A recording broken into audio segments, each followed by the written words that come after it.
The Golden Cage.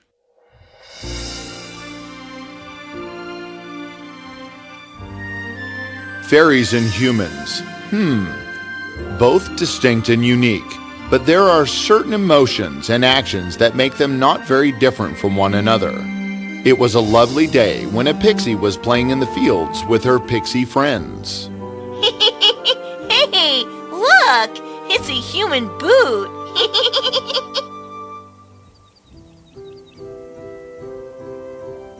Tracy, come on in. It's getting dark out there.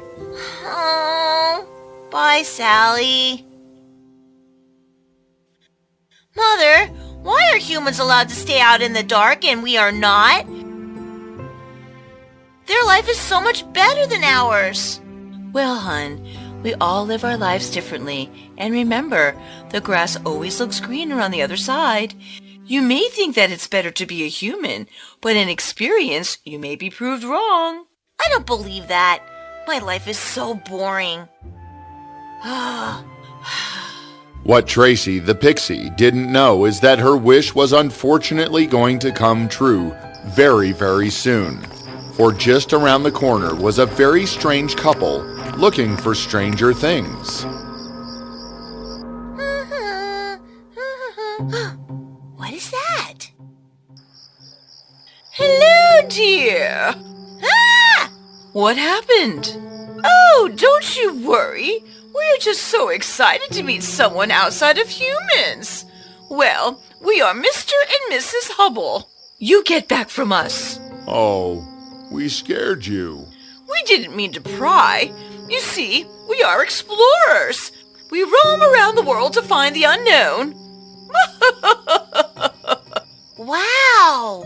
Mrs. Hubble realized that Tracy wanted to have an exciting life. One sly look at Mr. Hubble, and they both began to prod Tracy's interest in the outside world. Tracy's mother looked on worriedly as Tracy's eyes widened in excitement. What? You want to go with them? Please let me go with them, Mom. I will be back before you know it. Just for a few days, please.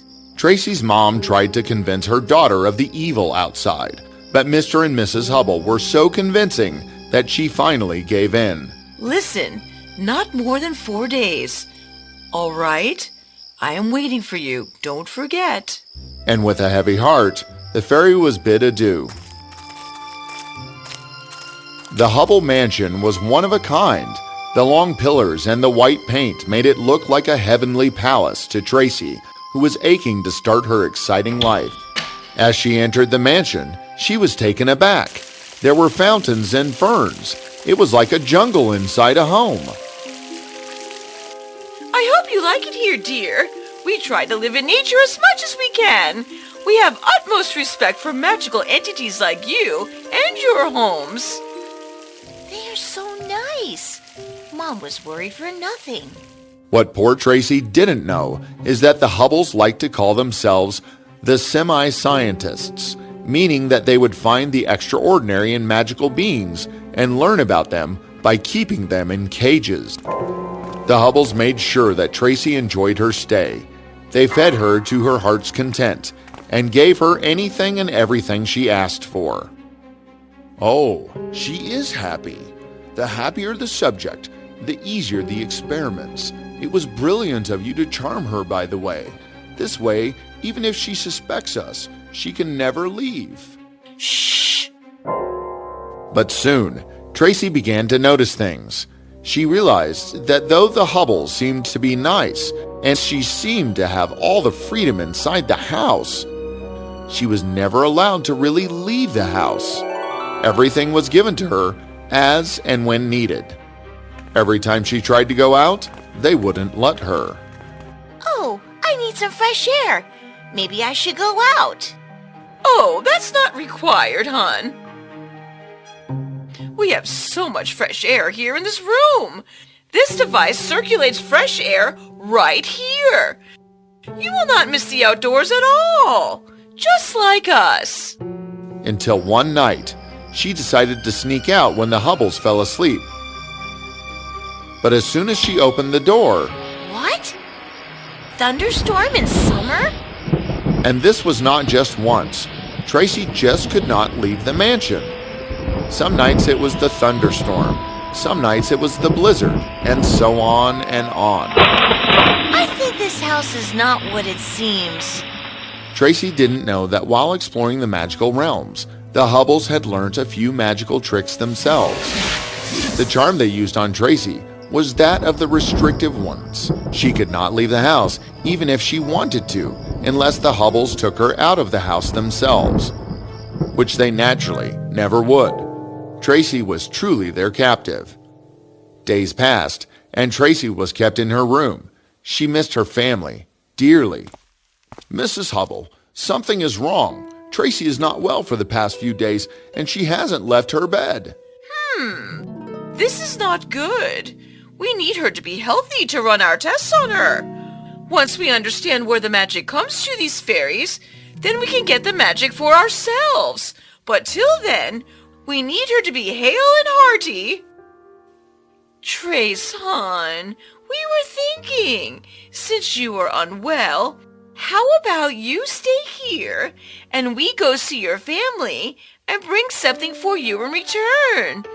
You have any message for them? Yes, Mrs. Hubble. Tell my mother that she shouldn't worry about me. That her daughter is neither hungry nor thirsty, and that she is enjoying her life in her golden cage that she calls her home. That I have everything I need right here inside the house, and that I never have to leave the house. Mrs. Hubble could not contain her happiness. Tracy's message proved that she indeed was happy with the Hubbles and didn't want to go back. This message would certainly keep her family far away from her.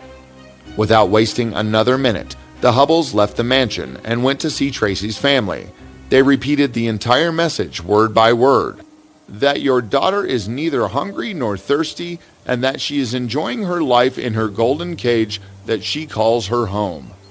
She has everything she needs right here. Wait, what?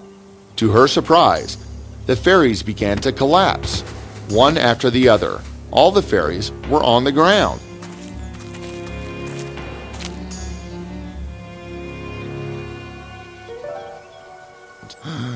What do we do? I don't know, but let's get out of here before someone sees us. The Hubbles were scared beyond belief. They didn't know what to do. They realized that there was only one fairy who could now save them from the outlash of the fairy realm. Tell me exactly what happened. As soon as they heard the first part of the message, they all collapsed and they weren't breathing. We checked. After hearing this, to the horror of the Hubbles, Tracy collapsed and she wasn't breathing. No! The Hubbles were scared and confused. They knew immediately that they had to take Tracy away from their house before somebody saw them. They carried Tracy and placed her on the lawn. Let's go, quickly. Where do you think you are going? You are all fine? Tracy, you too? Yes.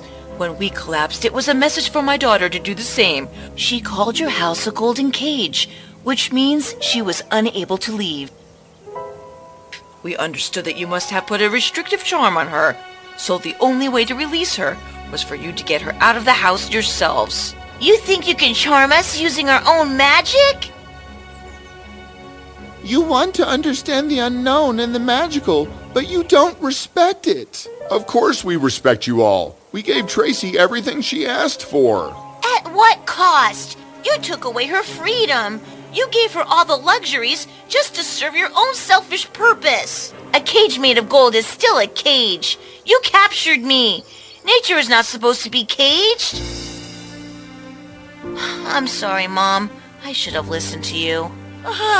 Yay! So we all won. We are all alive. There is no need to be angry at one another now. Oh, of course not. We are not angry. In fact, you taught a very valuable lesson to my daughter, and I must return the favor. You call yourself explorers, isn't it? How about you always explore and never find your home? And so it was done. The Hubbles were charmed to never be able to go back home. They roamed around the forest and lived under the trees on the marsh ground, just like all the other beings did.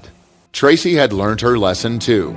Though she never stopped being curious about the world, she vowed to be cautious with her choices. She now understood how valuable her freedom was and that no luxuries were worth the golden cage.